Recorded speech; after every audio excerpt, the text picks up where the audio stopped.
Telangana contract పనులపైన BRS working president KTR నిన్న చేసిన వ్యాఖ్యలు ఏవైతే ఉన్నాయో వాటికి స్పందిస్తూ బీజేపీ ఎంపీ అయిన సీఎం రమేష్ కేటీఆర్కి అయితే కౌంటర్ ఇచ్చిన పరిస్థితి కనబడతా ఉంది. కేటీఆర్ నువ్వు మా ఇంటికి వచ్చి కలిసావా లేదా వాస్తవాలు ఏంటో మాట్లాడుకుందామనే తీరుగా రమేష్ గారు మాట్లాడిన పరిస్థితి కనబడతా ఉంది. ఏదైతే లిక్కర్ స్కామ్ సంబంధించిన కేసులో కల్వకుంట్ల కవిత గారు జైలుకి వెళ్ళిన సందర్భంలో నువ్వు నన్ను కలిసి ఏం మాట్లాడావో అవి సీసీ ఫుటేజ్ కూడా నా కాడ ఉంది, విలేకరులకు ఇవ్వాలని కూడా తను వ్యాఖ్యలు చేశారు. వీటిపైన మరి కేటీఆర్ స్పందిస్తారా లేదా అనేది కూడా మనం చూడాలి. ఎందుకంటే గతంలో ఏదైతే నారా లోకేష్ గారిని కేటీఆర్ కలిసి డిన్నర్ చేశారనే వాటిపైన కూడా చర్చలు జరిగినప్పుడు మరి కేటీఆర్ స్పందిస్తూ నేను కలిసేంటి తప్పేముంది అనే తీరుగా తను మాట్లాడిన పరిస్థితి కనబడతా ఉంది. మరి ఈ సందర్భంలో తను మాట్లాడతారా? ఎంపీ ఏదైతే సీఎం రమేష్ గారు చెప్తున్న విషయాలు ఏవైతే ఉన్నాయో వాటికి తను స్పందిస్తారా?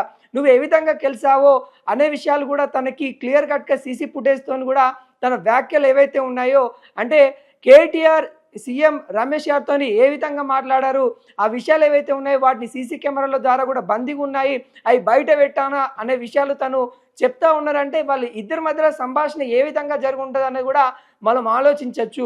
ఏదైతే తను సిరిసిల్లలో ఎమ్మెల్యేలుగా ఏ విధంగా గెలిచావో కేటీఆర్ నాకు తెలుసు, అది బయట పెట్టనా అని చెప్తూ ఉంటే అక్కడ ఏదో జరిగిందనే విషయాలు ఇక్కడ క్లియర్ కట్గా తెలుస్తూ ఉంది.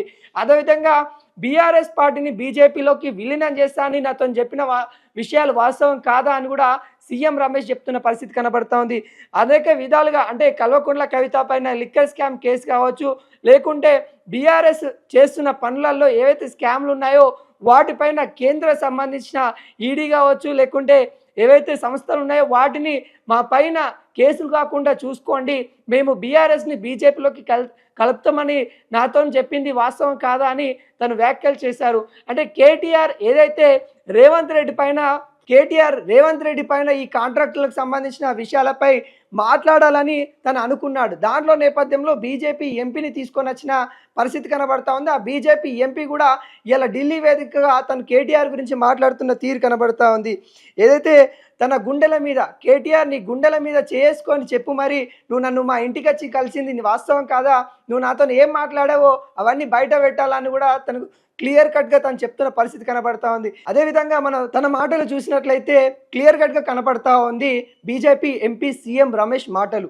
క్లియర్ కట్గా అక్కడ ఏవైతే జరిగినాయో అక్కడ కుండ బొద్దలు కొట్టినట్టు కూడా మనకైతే కనబడతా ఉంది.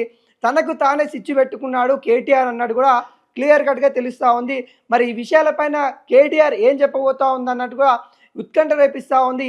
ఇప్పటికే అనేక అంశాలు తను ప్రస్తావించిన అంశాలను కూడా మనం గమనించినట్లయితే తెలంగాణలో జరిగిన అవినీతి మరి బీజేపీ ఎంపీ దగ్గర ఓపెన్ అయిండు అనే విషయాలు కూడా మనకు క్లియర్ కట్గా తెలుస్తూ ఉంది. మరి తాను ఇప్పుడు ఎందుకు బయటకు వస్తూ ఉన్నారు అంటే ఇక్కడ అందరూ కూడా ఒక కుంభకోణం అయితే నడుస్తూ ఉన్న నేపథ్యం అయితే కనబడతా ఉంది. అటు బీజేపీ ఎంపీ కూడా ఇప్పుడు ఆయన పైన విమర్శలు వస్తూ ఉన్నాయని తాను ఏదైతే కేటీఆర్ చెప్పిన విషయాలు బయటికి చెప్తా ఉన్నారు. అదే రోజు చెప్పేది ఉంటే అప్పుడే బాగుంటుండే కదా. ఇప్పుడు ఏదైతే బీజేపీ బీఆర్ఎస్ విలీనం చేస్తా ఉన్నారు, కవిత లిక్కర్ స్కామ్ గురించి ఏదైతే మనం తప్పించండి అని చెప్తా ఉన్నారు, లేకుంటే మీకు కావాల్సిన కాంట్రాక్ట్స్ ఇస్తామన్నారు. అంటే మీరు కూడా అవినీతి చేయండి అన్నట్టు కూడా ఇండైరెక్ట్గా ఒక ఎంపీ హోదాలో ఉన్న వ్యక్తికి చెప్పితే మరి ఆ ఎంపీ ఈరోజు ఎందుకు స్పందిస్తా అన్నది కూడా ఒక హాస్యాపదం అయితే కనబడతా ఉంది. రాజకీయ నాయకులందరూ కూడా ఇదే తోవలో వెళ్తా ఉన్న పరిస్థితి కనబడతా ఉంది. సందర్భం వస్తే కానీ నిజాలు బయటికి రావా అనే పరిస్థితి కనబడతా ఉంది. ఈరోజు తన పైన విమర్శలు వచ్చినాయి కాబట్టి తను సీఎం రమేష్ బయటకు చెప్పిన పరిస్థితి కనబడతా ఉంది. మరి ఇవి చూడాలి, మరి ఏదైతే కేటీఆర్ ఎటువంటి స్పందన ఇవ్వబోతా ఉన్నారు, కేటీఆర్ ఏ విధంగా మాట్లాడబోతా ఉన్నారు, దీనిపైన స్పందిస్తారో లేదా అనేది కూడా మనం చూడబోవాలి.